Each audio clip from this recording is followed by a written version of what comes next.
So, og puyo mo sa Los Angeles, kibaw mo asa ni Dapita, no? So, this is Beverly Hills. I'm in Beverly Hills right now. Kibaw mo nga nung nagkagidlay, nagkagubot-gubot na karon ng mga Marcoses.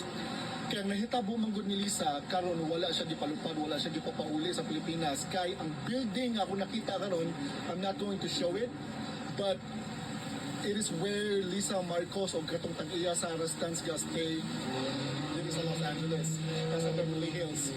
So ang nangitabo man gud ani god kay si Lisa o kining lalaki nga tag-iya sa kanang di na ko i-mention nga tag-iya sa Rastans na overdose manggod di ni siya tigamit og drugas. Nya karon na overdose sa drugas. Ang foul play man gud ang ninihitabo kay gi-report nila 7 hours na later. Nganong kinanglan man sila magawa 7 hours later before nila gi-report nga namatay na dito ng gahi na. So mo to pag uli na nila karon, gimbestigahan sila, di man niya matubag. Kinanglan man sila itas og kanang if they were under the influence of drugs. Mo na karon nagkagidlay na sila.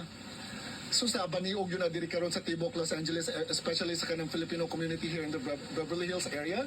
I just live a couple of blocks away from where it happened. So naabaniog gud siya. So muna karon gaba na ninyo mga Marcoses, mga putang ina kamo. Ha? Dili mo mga uli. Tungod kay imo puros mo mga adik. Shabu pa more. Drogas pa more. Muna, mga injectables pa more. Gaba na ninyo mga putang ina mo. Nga karon so slipay yun kay Cook, hindi yun siya kauli. Detained. Detained guys. Detained si Lisa Marcos. Ha? Drug users, mga gago.